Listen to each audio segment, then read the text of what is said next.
सीआयडीने व्हीएसआरच्या मालकांना चौकशीसाठी बोलावले. चौकशीसाठी आता 1 महिना होऊन गेला.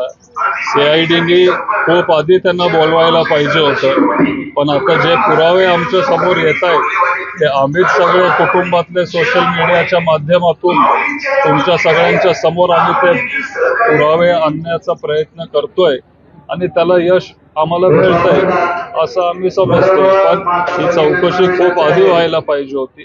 आज पण आमची मागणी आहे की VSRचे फक्त लेअर जेट 4 नाही, पण सगळे जे त्यांचे विमानं आहेत ते ग्राउंडेड झाले पाहिजेत. त्यांच्या कंपनीच्या मालकावर आणि सगळे जे कंपनीतले संचालक आहेत त्यांच्या सगळ्यांवर कडक कारवाई झाली पाहिजे आणि चौकशी ही पारदर्शकपणे लवकरात लवकर पार पाडली पाहिजे. ही आमची सगळ्यांची, बारामतीकरांची, महाराष्ट्रातल्या सगळ्या जनतेची ही इच्छा आहे. आज खरं तर पवार साहेबांचा राज्यसभेवरती उमेदवारी अर्ज भरला जाणार आहे. कसं पाहता याकडे? कारण दुसरीकडे पार्थ पवार यांचा देखील उमेदवारी अर्ज भरला जाणार. पवार साहेबांसारखं नेतृत्व आज या देशामध्ये नाही. सगळ्यात जास्त अनुभव हा पवार साहेबांकडे आहे. 60 वर्ष त्यांची आता राजकारणात पूर्ण झाली मागच्या आठवड्यामध्ये, आणि त्याच्यामुळं आपल्या देशाला अशा एका नेतृत्वाची गरज आहे. मी महाविकास आघाडीचे सगळे जे नेते आहेत सगळ्यांचा मनापासून आभार मानतो, कारण त्यांनाही त्याची जाणीव झाली. मग शिवसेना उद्धव बाळासाहेब ठाकरे असतील किंवा आपले काँग्रेस पक्ष असेल आणि आपली राष्ट्रवादी काँग्रेस पार्टी, सगळ्यांनी पवार साहेबांना पाठिंबा दिलेला आहे. देशहित हे डोळ्यासमोर ठेवून त्यांनी पवार साहेबांना राज्यसभेला पाठवलेलं आहे. एआयबीचा अहवाल आलेला आहे. एआयबीचा या अहवालाकडे कसं बघताय? त्यांनी झाडाला धडकलं विमान असा अहवाल त्या अहवालामध्ये नमूद केलेला आहे.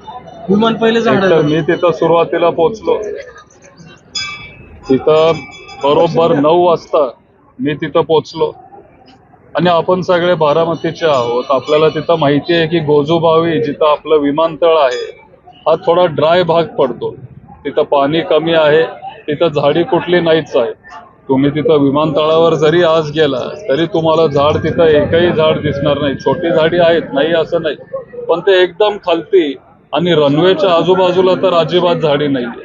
त्याच्यामुळं आम्ही अनेक महिन्यांपासून, आठवड्यांपासून आम्ही लढतोय. जनतेचे सगळे प्रश्न तुमच्या समोर, लोकांसमोर आम्ही मांडण्याचा एक प्रयत्न करतोय. हा प्राथमिक जो त्यांचा अहवाल होता त्याचं नक्की स्वागत असेल, पण त्याच्यात खूप काही गोष्टी आहेत, खूप काही प्रश्न अजून आमचे राहिलेले आहेत ज्यांना आम्हाला उत्तर मिळालेलं नाही. आणि तुमच्या माध्यमातून आम्ही मागणी करतो की लवकरात लवकर आम्हाला ही सगळी उत्तरं मिळावी, कारण आज पण लोकांच्या मनात संभ्रम आहे, संशय आहे की नक्की काय झालं, आणि ह्याचं उत्तर महाराष्ट्राच्या जनतेला लवकरात लवकर मिळावं. दादा, जिरायती पट्ट्यात तुम्ही पाहणी दौरा आखलाय, नेमकी काय पाहण्याच्या मागचं उद्दिष्ट काय असणार आहे? आता उन्हाळा सुरू होणार आहे, पुढच्या महिन्यात उन्हाळा सुरू होईल.